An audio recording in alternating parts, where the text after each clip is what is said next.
Welcome to A Year in the Bible with Daily Grace. My name is Kristen. And my name is Katie, and we want to spend a few minutes a day with you walking through the New Testament, one chapter at a time.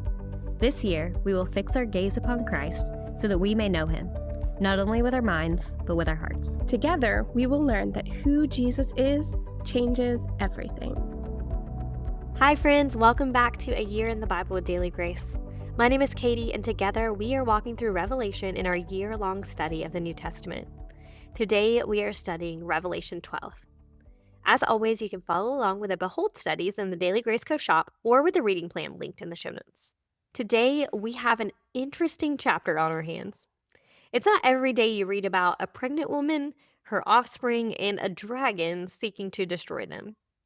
At first glance, the chapter may be hard to make sense of, but if we begin to peel back the layers of this chapter, we will see symbolic imagery that teaches us the important truths of Satan's continual pursuit to thwart God's plan of redemption. He desires to steal, kill, and destroy the things of God.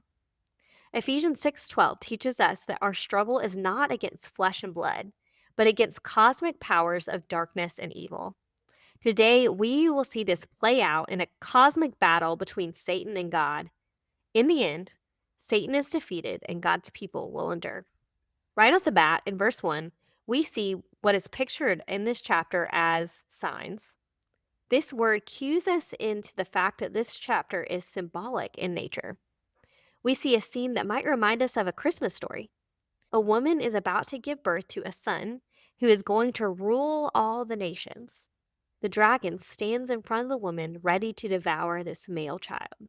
So too, in Jesus' birth story, King Herod sent out an edict to have all boys 2 and under killed in and around Bethlehem, attempting to take Christ's life. The similarities between the two birth stories do help us understand the chapter, but what's going on in Revelation 12 is a retelling of this event in cosmic proportions. The woman in this chapter is not Mary. We know this because her being clothed in the sun, the moon, and the crown of 12 stars calls our attention back to Genesis 37:9, where Joseph's dreams of the same symbols represent Israel. This woman is a symbolic representation, likely not just of those born to Israel, but all of those born to God through faith in Jesus. The dragon's identity is revealed as the serpent from Genesis 3, who is the devil and Satan. See, this chapter is all about cosmic warfare between God and his enemies. Yet even so, we know that this ancient serpent is doomed for failure.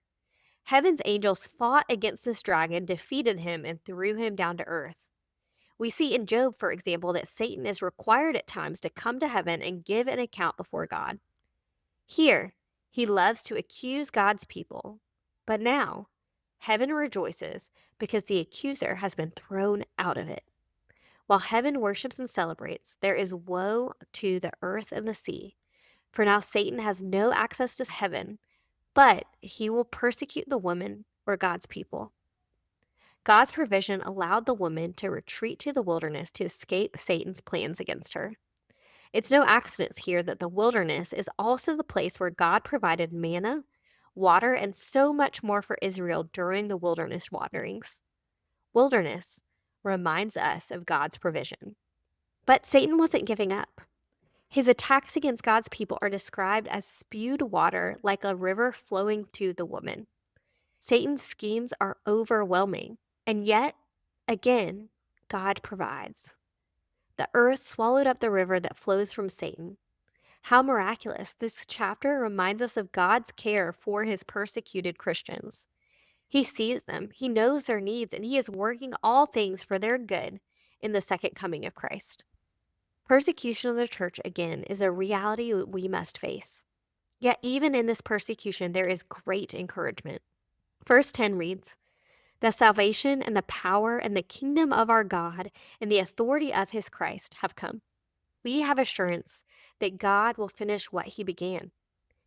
We can anticipate victory. Jesus reigns. This is a hope we have to cling to. No matter how powerful Satan's attacks feel, Jesus is greater. This is what we behold about Jesus today. Friends, may we keep Jesus' commands and hold firmly to his testimony. Let us remember that we conquer the enemy not by the power of our own strength, but by the power of the blood of the Lamb and of the truths of his gospel. Thank you so much for listening to today's episode of A Year in the Bible with Daily Grace. Don't forget to check out the show notes for helpful links and resources related to today's episode. And make sure you are following at Daily Grace Podcast on Instagram for more A Year in the Bible content, and at the Daily Grace Co. for all things Bible study resources. We can't wait to study again with you tomorrow. Bye, friends.